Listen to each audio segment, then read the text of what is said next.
Salam mes précieux, aujourd'hui je vous propose la recette de rojo.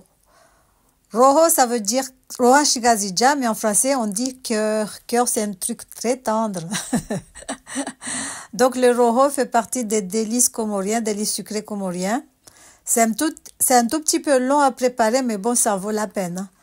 Donc pour la réaliser, il vous faudra 30 œufs. Vous allez mettre 5 œufs en entier et les 15 autres vous allez mettre que les jaunes. C'est tout. Les blancs, vous les gardez pour faire quelque chose d'autre. Vous allez faire des meringues ou ce que vous voulez, des omelettes. Donc voilà, on met 15 œufs en entier et les 15 autres, vous mettez que les jaunes.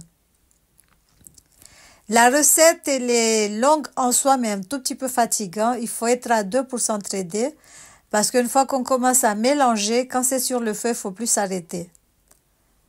Donc voilà. Là, j'ai mis les 15 en entier. Je vais rajouter les jaunes, que les jaunes. Comme je vous ai dit, les blancs, vous les gardez pour faire quelque chose d'autre. Ici, les enfants, ils aiment trop faire des meringues, donc ils en font tout le temps. Donc voilà. Le rose, c'est un délice très très bon, trop sucré. Il faut faire très attention, surtout quand vous êtes diabétique, s'abstenir. Franchement, il faut manger juste un tout petit peu parce que c'est sucré, c'est gras, c'est très très bourratif. Mais c'est trop bon. Faut pas non plus, il faut manger avec modération. Donc on fouette les œufs avec un fouet manuel. Vous pouvez utiliser une fourchette aussi. Après, on va venir ajouter 1 kg de sucre semoule. On va rajouter le sucre, on va venir bien mélanger aussi jusqu'à ce que le sucre soit bien dissous. Donc on va venir mélanger le tout. Vous pouvez faire le rojo avec 15 œufs, mais là il y a déjà tout plein de vidéos dans ma chaîne. Donc voilà, on dissout le sucre. Après, on va venir ajouter 1 kg de samli, de beurre clarifié. Par contre, le samli, faudra mettre 750 grammes à peu près.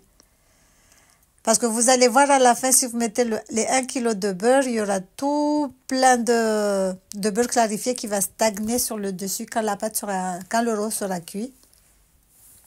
Donc là commence l'affaire. Quand vous allez commencer à mélanger, vous n'allez plus vous arrêter. Je vous ai dit que c'est trop long. Il faut avoir des muscles. Il faut être vraiment, vraiment déterminé pour faire le rojo.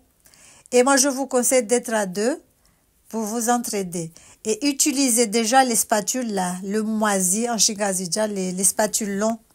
Parce que si vous prenez les petites spatules là qu'on trouve dans les centres commerciaux, dans les Auchan et partout, vous risquez de vous brûler.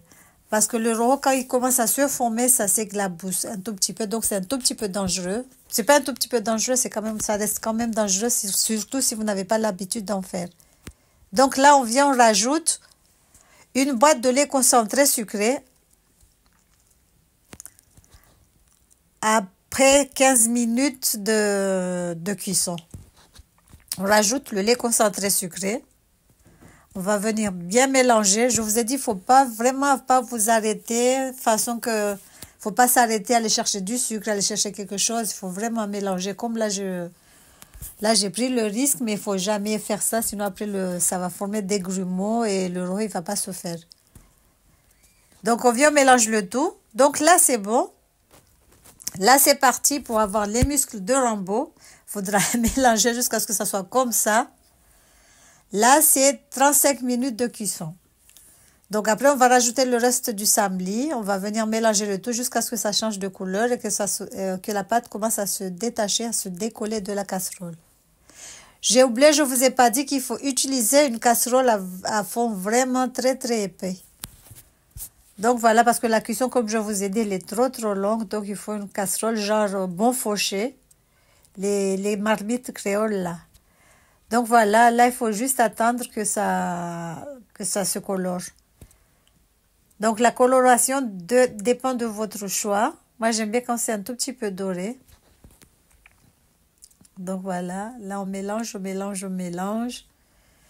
La cuisson dure à peu près, vous voyez quand ça commence à faire des petites bulles comme ça, là c'est un tout petit peu dangereux. Donc il faut faire très attention.